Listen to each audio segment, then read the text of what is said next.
my name is Miguel Mata, and this is the This Way Out podcast, a component of the This Way Out project. This podcast is my attempt to address a few topics that can be especially challenging for some, but hopefully in a way that speaks to the humanity in each of us. It's my attempt at being a source for positive messages in a time where such messages can be hard to find. Good morning. It's Thursday, April 9th, 2020. Almost the weekend, folks. Is there anyone listening to this podcast who is actually looking forward to it? Are there any essential personnel listening right now who have had the responsibility of holding things down for the rest of us non-essential personnel? God bless those medical professionals, grocery store workers, military personnel, city workers, anyone else doing their jobs to keep us going as a country. My hat's off to you. I salute you. And I hope you guys are staying safe and that you get some much needed rest this weekend. I hope that when you get home and get some time for yourselves, that you're able to decompress and relax a little. Take a nice, long, hot shower or bath, if that's your thing. Prop your feet up. Drink your favorite beverage of choice with or without alcohol, without interruption. Read a book, watch some TV, or just daydream a little. Whatever it is that helps you relax, I hope you get plenty of it in large portions and in consecutive days. And if you're unable to take advantage of any of those things right now because you're just too busy, I hope that some form of long relaxation period is in your near future. And you know what? Since I'm talking about self-care, what are some of the ways you guys are taking advantage of your downtime? Talking about the rest of you guys. Talking about all of you folks. How are you taking advantage of your downtime? I know I've already kind of talked about something similar in a previous podcast episode, but in that episode, I believe I was stressing just how important it was to find time to rest your body. That episode was more directed toward the listeners who were busybodies, right? Busy little bees, whose normal day-to-day is to stay busy for the sake of staying busy.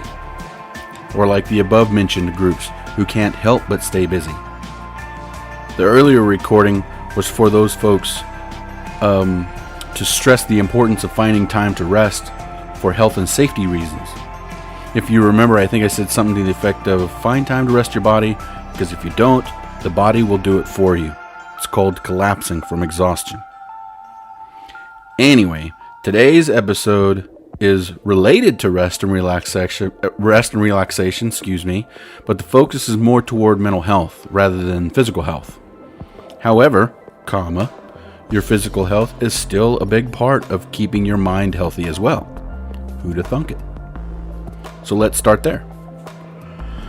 When it comes to your well-being, be it the mind or the body, whether we like it or not, it all starts with proper diet and exercise.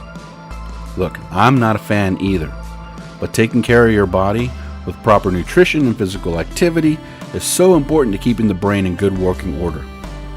Believe me when I tell you, that does not mean that you have to start training to be a marathon runner or that you have to become a vegetarian all of a sudden, even though doing either of those things aren't exactly sins.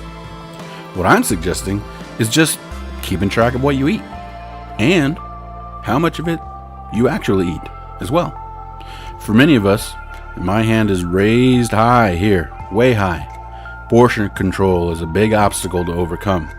And it doesn't help for those of us who have cultural backgrounds where food is woven into everyday life. But if we want a healthy mind and body, then we have to take diet and exercise seriously because our brains are counting on it.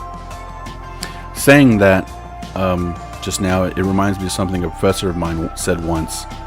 I mentioned before, I'm working towards this degree in education, and in pursuit of that degree, I had to take a class on physical health and education, PE, right?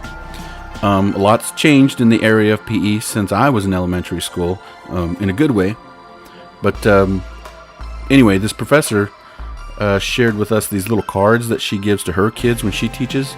And there were some tips about how to stay healthy. Be active, eat right, drink water, etc. And on the back of the card it says, the brain is only as healthy as the body that carries it. If you don't take care of your body, where are you going to live? Right? Anyway, you get the point. Take some time and keep your physical health in mind, because it really is connected to your mental health. It's so much easier said than done, I know, but it's not impossible, and it's kind of a big deal.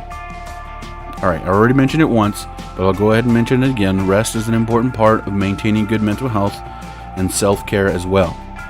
For some, especially those who deal with depression and anxiety, you can be on far opposite ends of the sleep spectrum.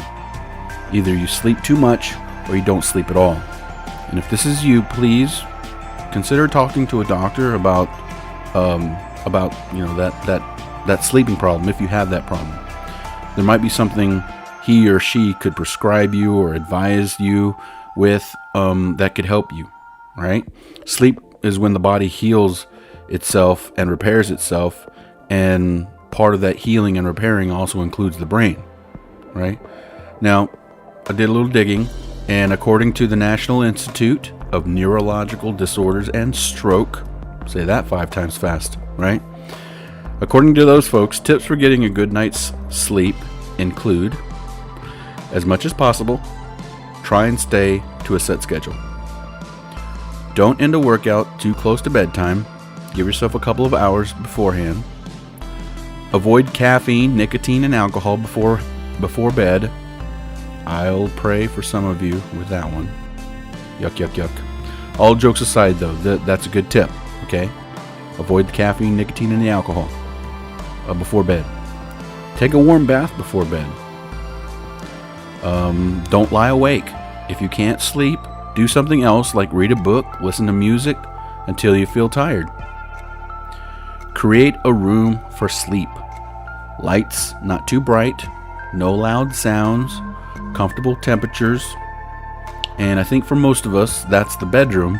But I also think what they're trying to say here is that whatever room in your space is free of regular chaos, then that is the room that you sleep in. Does that make sense? You need a space in your home free of disorder. So whatever that is, that's the best place for you to sleep. Okay, moving on. Do you have a pet? In most of the research that I've done about this topic of self-care, spending time with your pet or getting a pet to spend time with is one of the most popular pieces of advice given. Spending time with a pet, most experts recommend dogs, but it's whatever.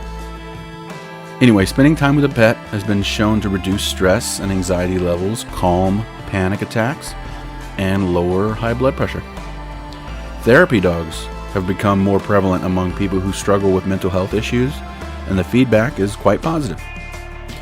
For those of us who do own pets, you gotta admit, it's tough to stay in a bad mood when those guys are loving on you unconditionally. If at all possible, make an appointment with yourself for some downtime. Some quiet time you can spend by yourself and do a relaxing activity you enjoy doing.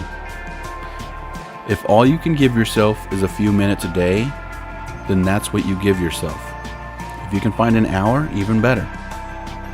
But take the time to breathe and calm your mind. A few minutes of deep breathing does wonders for quieting the mind. Whatever you do, find some time for yourself and stick to it. Make it an appointment, just like you would a doctor's appointment, a dentist appointment, a hair appointment, a nail appointment, right? Any one of those appointments that are so important to you, make some time for yourself and stick to it because it's important. Okay, so one more piece of advice I'd like to pass along before we wrap here. For the sake of your mental health and well-being, we're talking about self-care here, right? Self-care, caring for yourself. For the sake of your mental health and well-being, be mindful of the kind of people you keep in your circle. And what I mean to say is, be aware of the people in your life who drain you of your energy and your happiness. We all know who those people are. When it comes to our own self-care, we have to make ourselves a priority. We have to commit. You have to commit yourself to the idea that you are important enough to be healthy. This is another thing that can be a lot easier said than done. Sometimes, who knows why, we keep people close to us who cause more harm than they do healing. And for one reason or another, it feels nearly impossible to cut these people out of our lives. I get it, and I understand. But what else I understand is this. Self-care is about exactly that. Myself. Yourself. You have to believe you are worth caring for. And even if I'm the only person who tells you this, I'm going to say it because you need to hear it. You are worth it. You are worth caring for. And you can do it. You are strong, you are beautiful, you are capable, you are wonderful and fabulous and fantastic, and most of all, you are appreciated.